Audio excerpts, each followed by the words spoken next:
Welcome, ladies and gentlemen, to a new episode of The X Button. I am one of your hosts, Alejandro, and with me is Mr. Blue Shirt, blue collar worker. That is me, How you doing, literally. Paul? How you doing? You're a literal blue collar job. That is exactly what I'm doing right now. I'm cosplaying for the next Spider-Man villain. I am doing all right. It's been a interesting weekend. I didn't get to play anything really outside of one thing that I'll talk about in our other episode, and also one thing that I want to get into either today or tomorrow with enough time to actually talk about it on Wednesday. So what about you? How you been doing? It's been a week also, especially because now my family's business has been like booming. Right now it's being a little bit more busy than I would have expected. So in fact, like especially in the rental business around these times, booming, I tell you, a lot of people. So hopefully we can record this on time before I have to receive some tenants soon. So Okay. yeah, and also there's a few things that I've been playing, kind of a continuation from what I mentioned last week, which we'll talk about more when we reach to that section. But more importantly, the biggest news, Paul, happy anniversary. Thank you. Today is anniversary of when you got married, right? There you go. Yes. 1 year ago today, I got married to the love of my life. I mean, we get sappy here sometimes, but it's been awesome. She's a nerd as well. She likes to game sometimes, but the best part of it is she lets me sit in the driver's seat. So I get to do all the fun things. And we're working through the Uncharted series right now. We just finished through Resident Evil 8. And we play a bunch of co-op stuff like It Takes Two, and I want to get another game called Kiwi, and we'll try to see that, and maybe one day I can talk about it on what we've been playing. But yeah, that's the biggest news for me, at least. Yeah, so enough of that, because we gotta get through this one because of some things that I need to do later. So right, let's kill. Paul, press X for some news. All right, Paul. The theme of this week is quarterly earnings, because this past week they all had their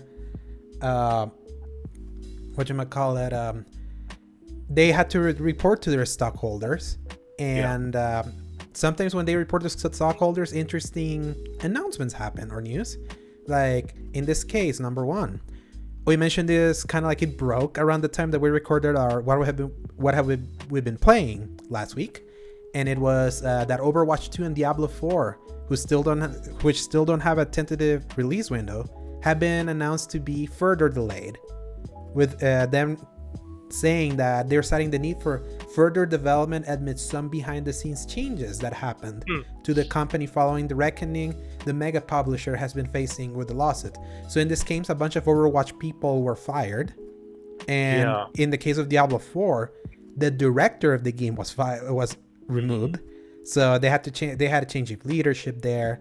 So it's funny that they can encompass the entire absolute crazy roller coaster that has been going on with Blizzard and Activision as some behind the scenes changes. That is to just bottom of the barrel squeak by with, we've had a couple of things happen here and there. We wanted to get ourselves together before, we tried doing all this. I mean, you said it yourself. The only reason they even released the trailer for Overwatch 2 and announced it was because of all of this in the first place. They're not even close. In that case, it was Blitzchung. And what's insane is that them announcing Overwatch 2 meant that they stopped supporting Overwatch 1. And Overwatch 2, literally the only thing that's going to change is that they're adding a campaign. Other than that, it's so insane that they announced that, killing basically all the momentum of that first game. And now this being further delayed, what's going to even happen to Overwatch? And Diablo 4, let's not even get started with that. And especially Diablo takes forever to make. Like, remember, Diablo 3 took 12 years to make, because their mantra was that they were going to release it until it was ready. But Activision has been like pushing Blizzard to be like, screw you with your getting it out when it's ready. We need money. We need it now. And how does that fit now with the fact that these changes are all happening despite them originally responding? If you remember back in the days when this lawsuit started, that it was all BS, that they were just coming in, they didn't care about the art and all that. Yeah. This is pretty damning. So I kind of feel bad and don't feel bad in a way, because I don't feel bad for like all the reckoning that's happening to the bad people. I just feel bad for developers and fans of this kind of series, that they now have to be waiting for more.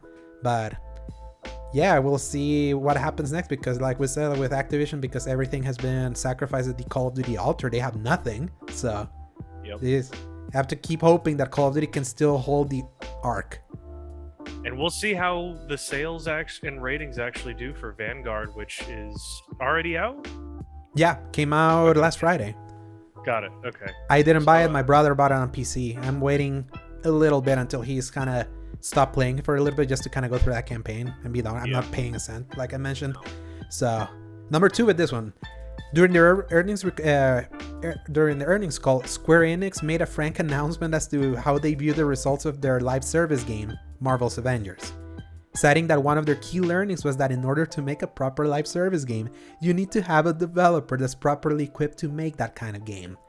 In short, they have conceded that using a developer whose wheelhouse is single-player games making a live service game was a mistake, and that the game is seen as a disappointment for the amount of money they sunk into it versus the amount of money they expected they would make. Which is, by the way, editorial note, is par for the course when it comes to Square Enix ridiculous high expectations when it comes to games from their Western studios, where they always say they underperformed from their expectations when other studios would be happy with those kind of numbers. Also of note, Marvel's Avengers is the 7th best-selling game of the year according to the US NPD from when that game came out in September 2020 to now. And also it's the only non-sequel game that has cracked that top 10. And it was given the green light for more content to come in 2022, with November 30th being the day the Wakanda-themed raid, which by the way is the game's first raid ever, is going live alongside some quality of life improvements and the PS4, PS5 exclusive release of Spider-Man. No shit! Of course, you're not going to put someone whose wheelhouse is single player and make this kind of game. What have I always been saying about this game, Paul? Everything that's single player story focus of the Avengers game, it's really good. Maybe not the best, but you see the brilliance of Crystal Dynamics kind of shine within all this stupid framework. This is like, it's laughable that it's like, this is the learning. Of course, this was not gonna go well when you put someone that's not equipped, has never done a multiplayer game. Square Enix has the weirdest perspective on the stuff that they do. They don't understand why what they do works sometimes, and then they do crap like this where they talk about how it's like, oh yeah, Marvel's Avengers, like, oh, who would have thought that this team that works on single player games wasn't made to make a looter shooter, and then also make things like First Soldier and the weird Chocobo racing game. And like, I swear the only things that are keeping them alive right now are Final Fantasy XIV and now the remake. And here's the thing. How do you have Final Fantasy XIV, legendarily one of the greatest comeback stories of all time, when that game launched in 2010, so horrible, they had to literally take the game out and rework it and remake it basically into A Realm Reborn. And that was like one of the more successful MMOs out there. In fact, it's so successful now that they were able to like hit the capture lightning in a bottle so perfectly, because right now where World of Warcraft is a complete dumpster fire. Yeah.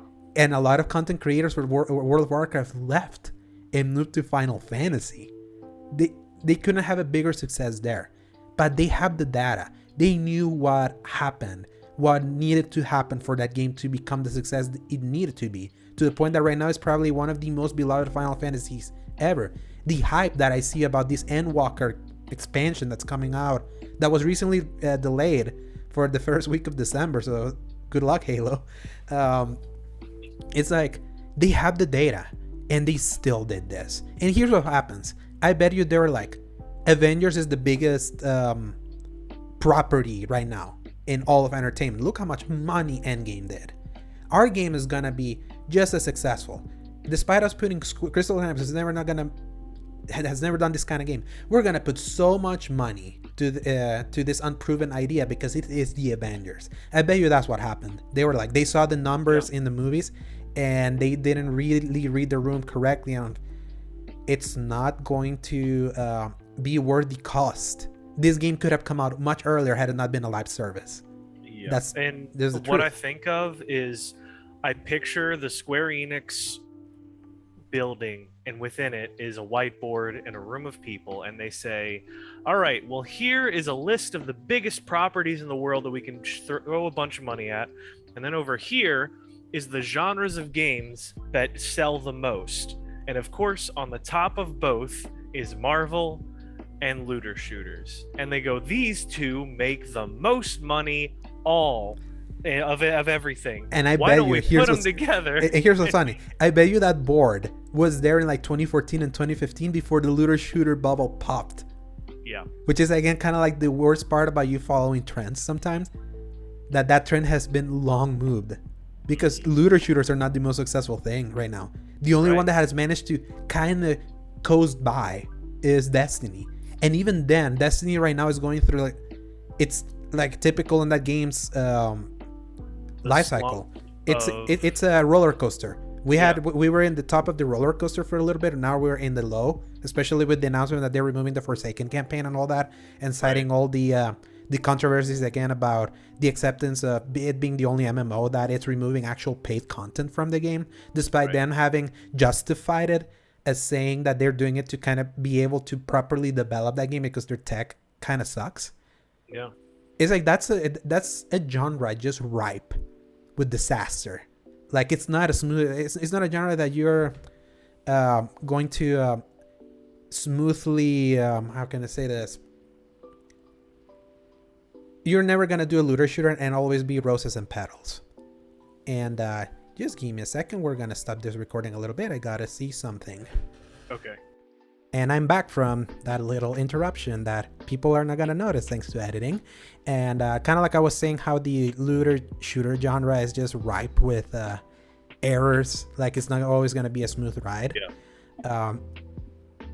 I don't feel bad for them face planting with Avengers that way, because you should have known. Especially like if you're a looter that's coming out that late in the generation, literally the final year of a generation, after one of the most notorious false starts with the original Destiny happened so early. You got no excuse, because you absolutely have no excuse. You should have known. And what I was thinking before we ended our talk on that is that the thing with live service games in general, just getting away from the idea of just the looter shooters, is that you're never going to be judged based on the release and then supporting that initial effort. Live service is always going to go up and down at the best of times, because you're always coming out with more content that needs to be judged based on it, and then looking back you're going to be able to judge based on the whole thing as well. The problem with this is that they were thinking of it like, okay, we're going to put out Marvel's Avengers, that's going to be it, they're going to judge that, and they're just going to keep buying it if that's what they were really wanting. But the problem with that is, just like with Destiny, you can have a really great season and then you can have a really terrible season. It's going to stop you from wanting to buy anything else until you're like me, where you come back after 2 or 3 years and all of a sudden you're like, oh, okay, it kind of vibes with me now. But then as of right now, I've dropped it again because there's not anything that I want to play outside of general things. Same here. I've dropped Destiny 2 right now because even Bungie said this month of November, there's nothing. Right. If you haven't caught up on anything, this is the time for you to catch up. If you haven't already done anything you want to do, take a break. Come back on December for a 25th anniversary thing. Here's what's so funny. You know that Square Enix has in it the greatest MMO that respects players' time and commitment? They're the ones that tell you, once you're done, go away, take a break, come back when we give you more. Others live service, like if I feel like the live service model seems like it's budgeted in a way that they just want your attention 100,000% of the time. Like Red Dead Online. Yeah. So where literally the only thing keeping people going is the gold that you get every day for logging in and doing challenges. And if you get off of that streak, many people just don't ever go back to it, like me, because once you've broken that streak, you're like, oh, I'm not going, like, it's like you get snapped out of hypnosis. It's like a full-time job. That's the problem. Is. It's like when all these games are designed in a way that they want people to treat them like full-time jobs, you can't have 10 full-time jobs running at the same time and expecting all players to dedicate the same amount of time. Kind of like I've always been mentioning, why did you did this topic when we brought back topics a few weeks back, even a month back, about some of the things that we want games to remove. And I just want people to remove the need for a live service. Yeah. Look at Guardians of the Galaxy. Such a, like, the more I haven't finished it yet because I have been playing other stuff that I kind of don't want to let go right now. So I can just play everything when I really want to play it. I just keep hearing so many good things of people that beat the Guardians of the Galaxy game. And also the common thing is like, thank you for not shoving in all this live service bullshit that you can see how it just makes games objectively worse. That is a fact. And with Avengers, it's always gonna be that bittersweetness of, you see the greatness in one side, you see the garbage in this other side. And obviously this quality of life improvements that are they're introducing November 30th, they're supposed to streamline a little bit of the grind of the service element of gearing up and all of that, because that game is a nightmare of currencies. There's like 10 different currencies for upgrades and all that.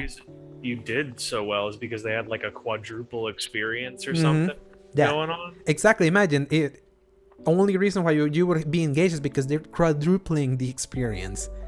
That's when you know you've tuned your game wrong. If you need to like incent, because there's double XP. That's like, oh cool, this is double XP. When you have to quadruple something, you know you did something wrong. And let's not even forget, because I don't even think we touched upon this, they added a pay to win scenario like around the time they released the game on Game Pass. To like they put XP boosters, fragmentation boosters, after they had said when the game originally was revealed in E3 2019 that they wouldn't do that.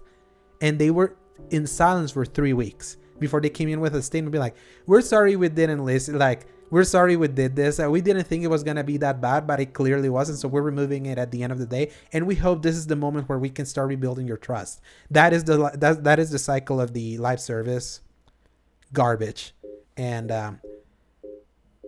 I am kind of glad that, unlike Anthem, which this game has been compared very often, that's what's so funny, a lot of people are like, this feels like it's gonna be the new Anthem.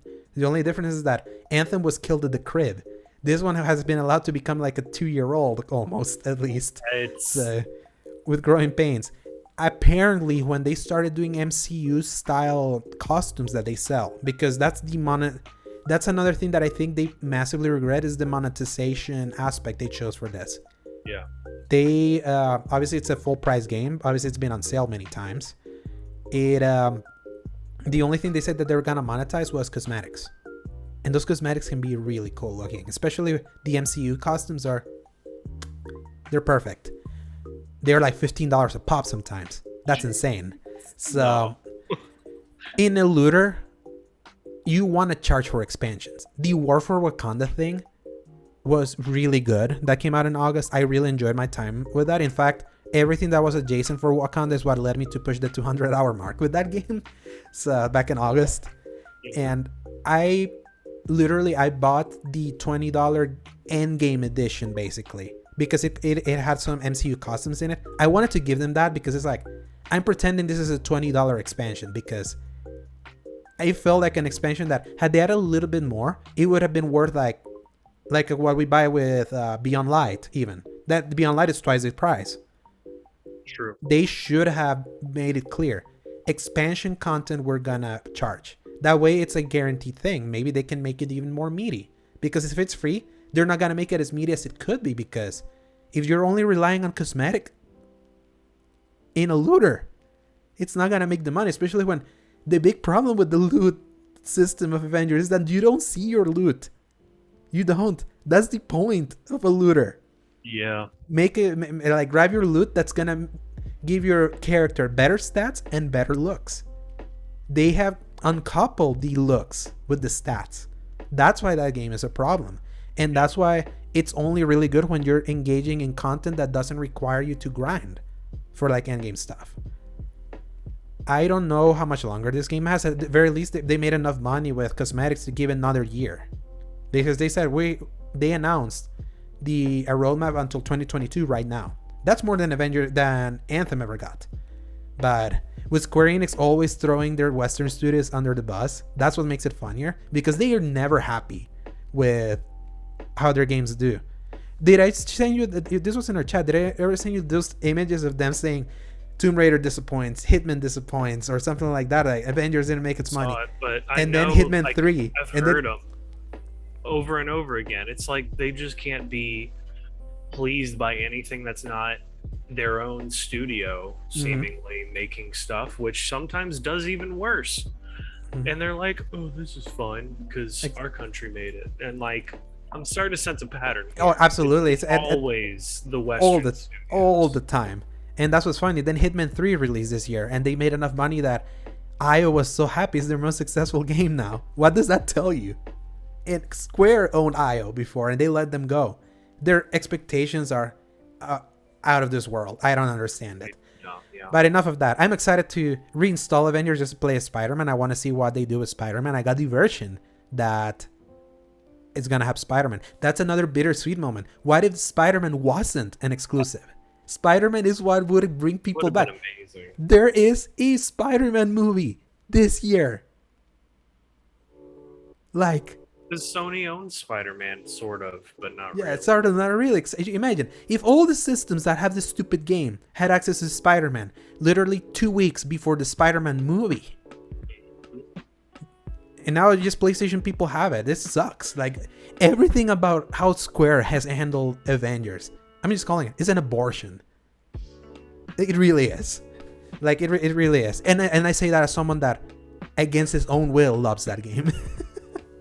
Yeah, you have a very abusive relationship with that game. It has a good core to it. And when something has a good core, it's Stockholm Syndrome. Number 3.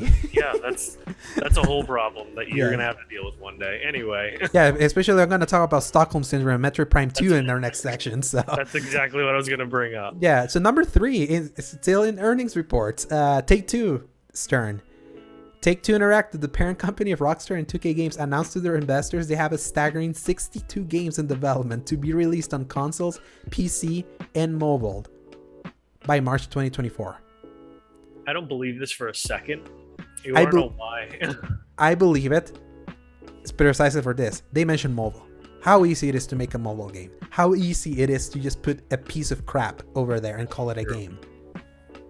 I can see the next 2 years being like 4 console and PC games and 58 mobile games. Yeah. I was almost going to say, like, through all of that, because Take-Two Interactive does a ton of things. So I'm like, okay, well, let me give them a benefit of the doubt. Maybe they have their hand in a lot of cookie jars. The fact that Tiny it's Tina games. Tiny Tina Wonderlands is from them. These GTA remasters that are coming this week is them. Which they might try to count that as 3 separate games. They could, because they will, because they're offering San Andreas separately to Game Pass. They're offering GTA 3 to PS Now. So apparently there's a way to acquire all these 3 games a la carte. Maybe that's what they're staggering at it. And with Mafia. Yes, obviously. We'll talk about that a little later. But Mafia is still something that they could release. NBA 2K, that's something they have. Tiger Woods is now going to be a 2K series. That's something that they're going to be releasing. They got the license for that. PGA Tour is still the name EA has, but they lost Tiger Woods license. Okay. So there's going to be 2 competing golf games again. What else? Obviously, competitive market for the professional golf people, let me tell you. And the Red Dead Redemption remaster we talked about last week, that's also 2K. Take-Two. Still, that's like 15 games, maybe. If I'm really stretching it just off the top of my head. But Calypso Protocol, the game from Glenn Schofield from Dead Space, the Dead Space lookalike, that's a 2K game. Whatever's happening with PUBG, because remember there's like they partnered with PUBG to do like a PUBG campaign or something. It was something weird. I can see how they could start stagging all of this. And let's not forget that 2024 or 2025 is around the time they said GTA 6 was coming. So Maybe Borderlands Take-Two 4. is interesting because as much as we like to talk about the idea of your Ubisofts, your EAs, your Activision Blizzards, Take-Two kind of flies under the radar. They keep their parent company really out of the news as much as they can, Mm-hmm. and try to focus it on like the developer entirely with, like, as you said, 2K, Rockstar, and stuff like that. I can see that that's a good thing for them, because the longer you're in the limelight, the quicker it seems you fall out of it. But And look how advantageous it is for them to not be in the limelight. Take-Two Interactive has NBA 2K under it. yeah, What is one game that is scummy with capital S with its microtransactions? And somehow people don't blast them to the coals the same way they do Ubisoft or EA. Think about my guess that. is because even though it was a slow downhill tick, and then I think, what was it, 2021 or 2K21 was like the worst, but 2K22 I've heard almost nothing about outside of it was like, oh yeah, it's good, and that's it. My brother bought it, played it once, and I haven't seen him play it again. Yeah, but So- I mean, apparently they did better with it this time than they did last time. But so I'm like, I mean, yeah. did I send you the video of the State Farm, Jake from State Farm thing from 2K22? I don't know if you did. I don't think You should look it up. It's hilarious.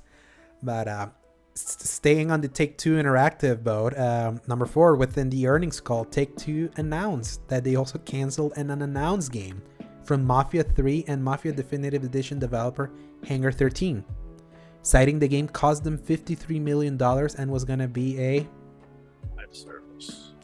They noted the game wasn't coming together and decided to pull the plug. Thankfully, none of the developers at Hangar 13 have been laid off for now. Good on them, realizing, oh, putting another full-time job in a market that already has 20 full-time jobs for everyone else is not going to be good. And also, let's not forget, we have the mother of full-time jobs with GTA Online that prints us money. How much money do these people have to have where they can sink $53 million into a game and then cancel it with be like, no, it's not worth it. Let's just chuck that into the bin and keep it going. I think I read that GTA 5 makes them $1 billion in shark cards. So, Is that overall or like a year? a year Oh or my quarter. goodness. I don't know. I just know it's an insane amount of money. Let's not forget that GTA 5 has sold...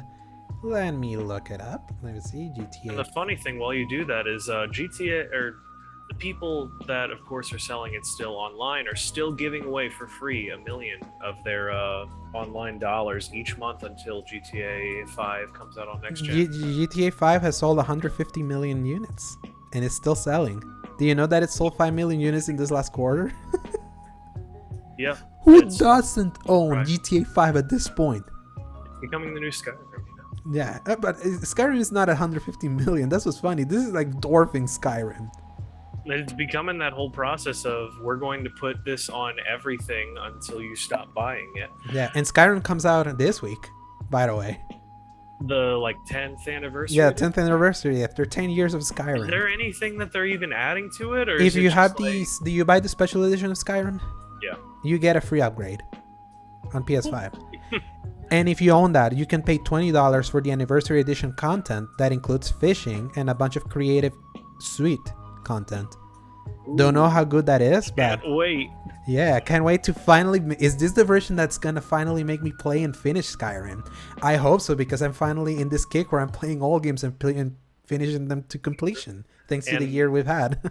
I will say the last time that I replayed it, I was just thinking about it recently, is probably the most fun that I had with the game, because I played it so differently from the way I initially did. As a mage, Playing right? it like pure mage Mhm. with no like extra mods or cheating or anything was honestly really fun. And I got into the character and was like, this guy's not going to be a diplomat. He's just going to like take it as it goes. If somebody comes at him, he's just going to wipe the floor with everything.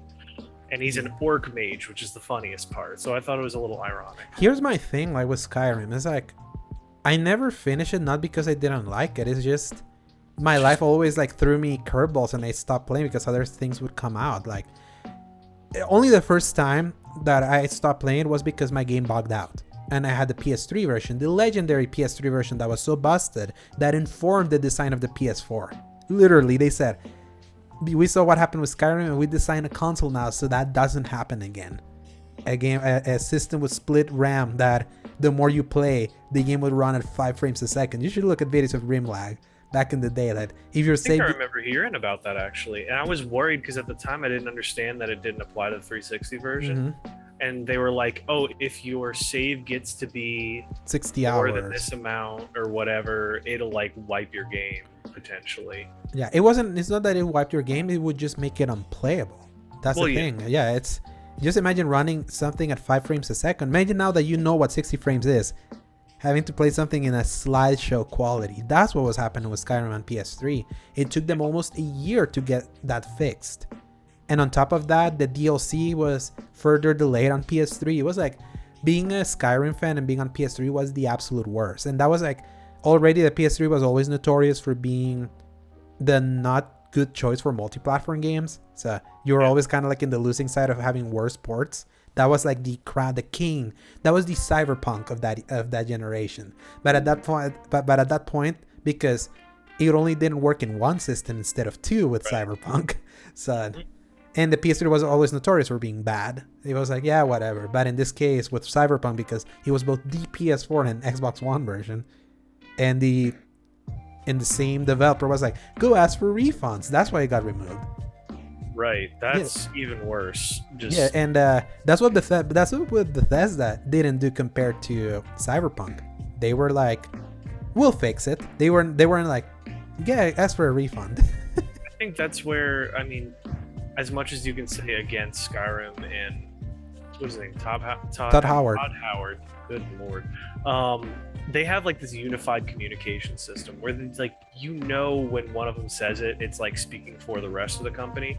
But then when CD Projekt Red and Cyberpunk situation all happened, it was like everyone was saying something different. Nobody communicated with each other. It was just chaos because like the marketing team did their job almost too well, and everyone else is like, no, we didn't say any of that. Why are you telling us these things? Or they would make an announcement and then the rest of the team would find out through an email later that day or the next day even. So it's like, at least they had with Skyrim and Bethesda one cohesive speech moment. It was like, this guy's going to be the one that speaks for us, nobody else is. And eventually they got it working, and now you don't even think about the stuff, that the horrible launch on PS3 for it, all the other stuff. People go back and play that thing like it's the Bible. Here's the thing though, they got their comeuppance 2 games later. Fallout 76. What? It didn't get removed from his... It didn't get removed, and there's still people that play it. 2, 3, I see commercials for Fallout 76 and their new big update going on. Like they doubled down on it. They held it on. They didn't like hit the hornet's nest. They didn't go crazy with it. They were just like, all right, listen, like there's a couple things that maybe didn't go great, but we're just gonna keep doing this thing. And they kept their head down, so they kept working. And to be fair with Fallout 76, that was worse, absolutely worse than Skyrim ever was. Even in its worst version. That's like in that case they needed to double down because Fallout 76 was reputation killing disaster. It's like it was the one game that would forever sung, even though it was always like death by 1,000 cuts, that so many games have always been buggy for Bethesda. Like Fallout 3 was buggy, Skyrim was buggy, Fallout 4 was buggy. It was like at a certain point it kind of came at the point where you were like, enough is enough, and at that point it was the worst it has ever been. And it was all versions. All versions were equally bad. As well, when you think about it, even with all of that happening, people are still excited about what Bethesda has next. It's like, no matter what everyone said about it, and justifiably so, thinking that it was going to ruin their reputation with all of this, they're still out there, and everyone's like, oh, Starfield's going to be awesome, next Elder Scrolls, and what you got? They are still excited because of who bought them. But is that really going to control Bethesda's Yes, because the common theme that was happening from Fallout 76 to Rage 2 to Wolfenstein Youngblood and all those games that were coming in between that very dark Bethesda period, the pre-Deathloop period, that those 2 years, was that Bethesda games had not been selling compared to what the Fallouts and Skyrims that always kept printing money. Everything else, Prey, Undersold, Wolfenstein 2, Undersold. They were making games that were clearly designed to try to extract more money because they were just not selling at base. It made it seem as like they don't have the financial security. They're doing all these stupid moves. They're not doing the Bethesda classic things. But now that they're under Microsoft, where they have financial security because they bought them for Game Pass content, now they can probably go back and do what they're good at because they have the financial backing of a first party. That's going to take... That sounds like conjecture, though. It's like, oh, we hope that now that they have the finances, they're not going to make those mistakes. But it's like... Look at Deathloop. Yeah... Arcane was able to do the game they wanted to make out of that because they had the financial security of not only the PlayStation exclusive, but the fact that now they're owned by Microsoft. That's always the advantage of being owned by one of those conglomerates. As much as we hate the idea that they're like sectioning off one complete console away, at a certain point it was like, you can't undersell at all just how bad Bethesda was from 2018 to 2020. Especially a year after Fallout 76, they announced Fallout First, the $12 subscription service for like a private server. Oh yeah, it was a meme. I forgot about that. Like Bethesda was a meme, and ever since they got bought, they kind of have that gravitas to them now. Because now they're like with big conglomerate party over here. So I'm realizing that they absolutely needed that just as much as Microsoft needed the exclusives. No, that's the thing. Yeah, it was that was a marriage made in heaven. And because the reality is that Bethesda has never been good to PlayStation people. It never has. Oblivion came a year later. Skyrim shit the bed. It's like they've always had more of a roots with Microsoft. So even though that was such an industry disrupting move, Bethesda is the closest Microsoft has to an equivalent of what Sony did to acquire Sucker Punch, what Sony did to acquire Insomniac, what Sony did to acquire Housemarque. They courted. They're the only ones that they actually really courted. So that's what that ended up making more sense. Okay.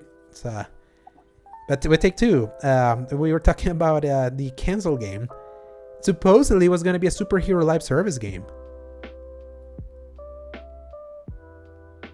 Probably best that it didn't end up coming out, honestly. Yeah, especially because let's just make it very clear. Mafia 3 wasn't very good. It had a great story, but it wasn't this mechanics for the most part for the shooting. I like the shooting. Yes, but it wasn't this critical darling. It didn't light the world on fire, let's say. It was a little heavy-handed.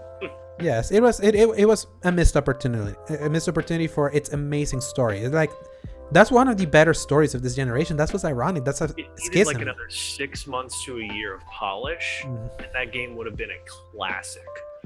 Not just because I'm, living in New Orleans and it's in New Orleans, and I'm like, hey, that look, would those buildings. That would resonate more with you because that game really knows how to tackle racism. That game really nails the tone of that era, like it really does. Great.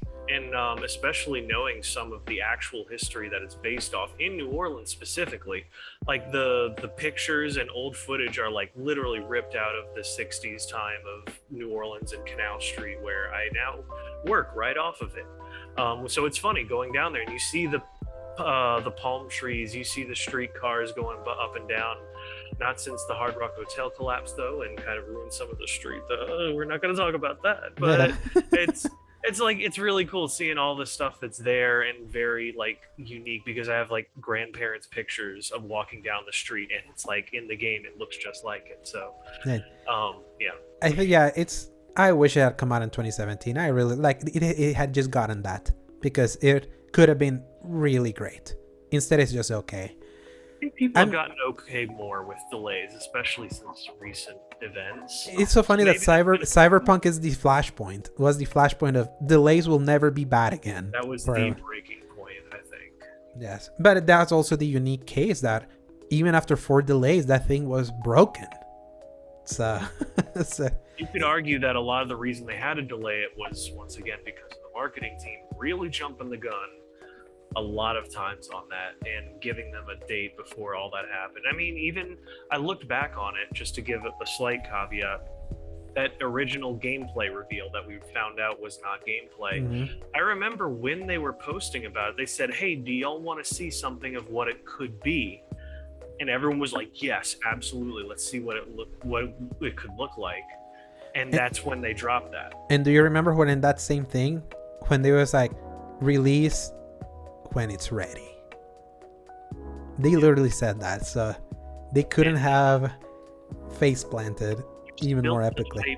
Too much too early. They revealed stuff that they weren't clear enough on it. But then I also think it was just a flashpoint of the industry being way too hyped up about things too early on in general. And I think this had to be that slap in the face of the cold salmon, you know? You just had to get they had to get woken up out of the fever dream that everyone was trying to think this is the new exact thing that everything's going to be based off now. It's going to change the entire industry, and it's like, yes. And instead it became the gaming industry's Icarus moment. You could almost also say the pandemic probably had something to do with that too. Oh, absolutely. But then at the same time, like the pandemic, everyone adjusted with the pandemic, and they still decided they needed to come out that year, especially now with the next gen version now all the way until 2022. That gives an idea how early we got that game. So yeah, I was thinking like the idea of everything else getting delayed, and that was like the one thing that's still coming out with nobody else having any, like they had no competition, nobody had anything else new to play. That was like the one big thing that was still coming out. So it's almost like everyone's expectations rode on that being able to carry themselves through the crap that they had to deal with in 2020, and that had to justify everything. Almost. Yes. Instead, it became the punctuation, the proper punctuation of that year. Let me see how many we have. 1, 2, 3, 4. Number 5, still in the Take-Two train. In the same earnings call, 2K's Marvel game Midnight Suns, originally scheduled to be released in March 2022, and not forget, it got revealed 2 months ago, has been delayed to an undisclosed time in the second half of 2022. They cited they needed more time to get it right, but it's also clear, this is editorial note, they saw the bloodbath that was going to be that release window, and they decided to blink and move it out of there. Especially when the next gen version of GTA 5 is going to release in that same time period, which is the end of the fiscal year. I knew a game was going to blink out of that section. The first one that sort of did but didn't with Elden Ring, which actually got its gameplay reveal last week. I didn't put it in the news. That one, remember, that was January, and it got moved right straight into the bloodbath. That's funny. Now we got a game that's removing itself from the bloodbath. I'm not shocked. I absolutely am not shocked. In fact, I think this is the best thing that could have happened to this. I also find it funny that maybe if you're gonna reveal a game, make sure you don't announce a release date. If you don't mean to stick to that release date. Look at God of War Ragnarok. Everyone was expecting and hoping for a release date, but I'm really glad they didn't, because now they can hold that for whenever that's ready enough to say that. Yeah, to be fair, that Ragnarok has the kind of like the shame of having been announced with just a logo and a year, despite no gameplay. This is gonna get delayed written all over it. So. That's true. As far as Midnight Suns goes, I'm going to echo the same thing as you, say that it's one, a good thing that it's getting delayed. 2, I remember exactly the concerns people were having with XCOM 2 since that came out. And that's really you could argue that, Mario Rabbids was like the next XCOM game anyway, but I'm not going to go play that. Because of your hatred about the rabbits, right? Well, I don't like them. They were the weird minions of that era for gaming, but also it's not like my vibe. I don't want to play an XCOM game with Mario in it. That doesn't make sense to me. But I understand and respect a lot of people that like it and all of that. But anyway, for XCOM 2, it came out and it was like a buggy mess. It still has all the problems. Even to this day, people talk about the combat and how even with the percentages and numbers that you're presented with, there's stuff that is shown behind the scenes. I don't know if you've actually delved into that. I have it, but I've never played it. I have, because it came out on PS Plus. I've never played it. I actually tried to cheat the system by modding it because the developer is famously recorded for saying that people, players specifically, will take the fun out of a game if you, as a developer, give them too much power to change things. So basically, with XCOM, if you have the ability, people are going to forcibly be over prepared. They're going to be overly cautious, and so everything in XCOM 2 is created to both create frustration, but also to create a sense of urgency from the macro to the micro. On the macro level, there's always more things that are in danger of happening than you can physically handle. It's meant to give you that feeling of trying to do whatever you can and move on from that. On the micro level, turn to turn, you can have a percentage of hitting things, but even if you have 100% chance, you can still miss, because there are percentages in the background saying that if you are doing too well, they will sabotage you. They will literally kneecap your progress and capability to let you feel more like you are eking out the tiniest victory. And to the point where they actually help you if you've lost several members, if you're down to like your last couple of people, they boost those percentages in the background and do all that stuff. Anyway, all that is to say, it's still a mess to me, even all these years later, that it's just they couldn't dial that in, and it still feels very frustrating, and that's the reason why I stopped playing it. And it also absolutely doesn't run at all correctly on console in the slightest. It just doesn't work. The loading screens are like literally 3-4 minutes long. All that is to say, with Midnight Suns, it can only be better if they delay this to really dial that in and become the new benchmark for this style of game. Yeah, especially because they said that it's not going to be like XCOM. It's going to be more of a turn-based RPG. Which is even better. Mm-hmm. So I would hope that. And it's weird that they started off by saying it was going to be like XCOM, and they're like... Everyone assumed that because of the developer, Firaxis. So it's like, oh, Firaxis is doing a Marvel game, so it's going to be an XCOM Marvel game. But then they did the gameplay reveal the week after the Gamescom conference, and the week you were sheltered with the... Okay, there we go. My computer froze for a second. Yeah, I was like, the week that you were sheltered in place for the hurricane, Katrina 2.0 -1, remember that? Yeah. That's when the gameplay reveal happened. So I talked with Zach about it when he joined in to sub for you. And, I'm looking at it right now, actually, because I completely forgot that I did not watch this gameplay demonstration. And I'll still call it XCOM and Fire Emblem style, just without the grid. Yeah, it's definitely more Fire Emblem in a way, especially I don't know if I'm speaking out of my own butt here. Does Fire Emblem have like a card-based system? Not really. It's usually based on the character specifically, and then they have little abilities within that. It's more like, all right, you're going to have your option of almost like Mario Party, where you have your basic attack, you have any magic that you might have, and you might have like any skills that you can use. By the way, like I was at a friend's apartment yesterday. We were playing Mario Party, not the new one, the previous one, and I won the round by never buying a star, but just stealing them. Funny that you say that, because I can talk about my experience with the new Mario Party Superstars whenever we record for that. Yes. So, and that was interesting. Yes. So yeah, Midnight Suns, whenever it happens in 2022, we need to know more what's happening later in 2022. Literally everything that's happening in those first 3 months could be spread out, and you have a really good 2022 just based on everything just releasing in that packed. Stacked. Yes. While it is still screaming, just knowing what's coming. I will say that the summer of 2022 is going to be really good for anybody that finds a sale on some of those games. Oh, we're going to be feasting, I tell you. Yeah. Final story. The Nintendo Switch has officially sold 92.87 million units, moving some 3 million units since the last reported milestone of 89 million, when it officially surpassed the Xbox 360 and the PS3. And I don't know if you remember, they announced that specifically because it passed those consoles, and it's now at spitting distance of reaching the Wii and PS1 with lesser time in the market. Remember, the Switch has just been in the market for 4 years still. It's moving into a 5th one.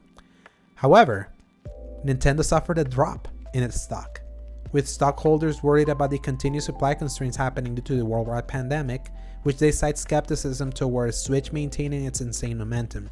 All of this despite the Switch OLED having just released earlier in October. But we haven't heard a peep about that one. Like if it's moved considerable units or if they're just lumping all of them together.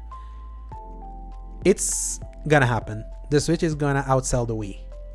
It's gonna outsell the PS1. The big question is, will it outsell PS4? Will it be able to sell so much that it reaches Nintendo DS levels or even PS2 levels?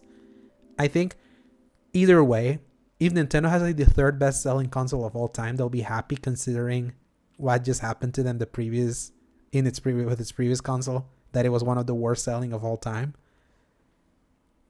I want to say that I'm happy for them, but then I'm also frustrated because it's Nintendo and they constantly do things that are anti-consumer to the point that I almost want them to get a rude awakening somehow. I kind of wanted the drop in stock to also be in response to how horrible the Nintendo Switch Online expansion pack was received. And I would have liked that, but I don't think the investors really care about stuff like that. Yeah. As long as they get the money through it. Yeah, absolutely. And that's the thing. Nintendo has a system that just... I think, and this is not just Nintendo, this is just gaming in general. All 3 of them should feel really blessed at how healthy the gaming scene feels. That everyone just wants one of these machines. No machine can stay on a retail. Like, especially now that they're putting it in retail, they're not lasting. They're going quick. I mean, even the Mario Party that just came out wasn't even at my local GameStop. I had to go a lot further to go get it. And Metroid Dread, same situation. It was not at the location that I was going to go get it at. Yeah, what day is it? 7 days. Yeah, well, today is just the 8th. We have 7 days until we hear how much Dread sold, if it charted. I am really, really, really hoping to hear something about it. Especially with all the talk. I both want it to succeed because I want to see more sequels and stuff, the style of it, but then I really want them to realize that there's a caveat and a little asterisk. Let's just put it like this: like that game charted for 3 weeks in the UK and then vanished because they do like weekly sales. I will say that the fact that they sold more in those weeks than the entire Metroid series had done, I mean, it should speak good about how much better was it. Did that continue? Especially because that's like the hardcore marquee title for the Switch this year, especially for this fall. I personally my appreciation for Dread has grown considerably since we did our chat with PJ a week or 2 ago. And it just has stuck with me more. Like, I can't wait for us to do a game. Like, we're gonna record our Game of the Year's chat before we go on holiday. I just can't wait to see like where I land. It's gonna be for mine, honestly. I need to think back on everything that I've bought this year and really, especially there's gonna be a Black Friday sale coming soon, anytime. Maybe you can pick some of the old stuff that you missed, like Hitman. I would like to. It's currently on sale for $40, but it was previously on sale for $30, and then before that it was on sale for $20. So that one's all over the place. When it goes down to 20 again, I'll get it. Yeah, I keep saying like because funny enough, I've been listening to our old episodes because I just love listening to see where we've come from, things how we can improve, or things that we have talked so we don't re-say some things. We have kept saying that there's been barely anything this year, and that's been a complete misnomer. Like, it has just been us being complete cheapskates that just don't want to buy anything. There's more than you can give it credit for. It's actually like reminding me a lot of 2019, especially now that we're like in this later period. I think it's just because a lot of stuff got delayed out of 2021 that we were a little salty about it, because there was supposed to be a good feast going on around this time. And that had to get pushed back into, as you said, the first quarter of next year. But we definitely cannot say that for next year, because such a wild lineup. Yes, and I think we just have to be realistic about us not being ones that receive games. We have to buy them from our hard-earned dollars. We just really want to spend them well. Special. Exactly. So But yeah, and that concludes the news section for this week's episode of the X Button. For everyone that's listening the full episode, we are fully transitioning now to what have we been playing / topic. And for those of you that just came in for the news, thank you so much for listening to this hopefully slightly shorter than usual news blast. Man, holidays are coming. Paul, quick question: when are you leaving for your anniversary trip? Technically Monday morning. Monday morning, so next Monday. So yeah, so I'm not going to be available at all for our normal time. So if we are to do any of that, it's going to be before I leave. Yeah, so it's either going to be for next week. We will have to do like an evergreen episode that we record this week. That's not going to be completely different, different formatted. Or if I get in one of our subs to sub in for that. Either way, you'll see what we end up with when we go live next week. See ya. So, yeah, Paul, I'll see you for our next recording pretty soon. So, everyone, thank you so much, and remember, press X to play. Adios.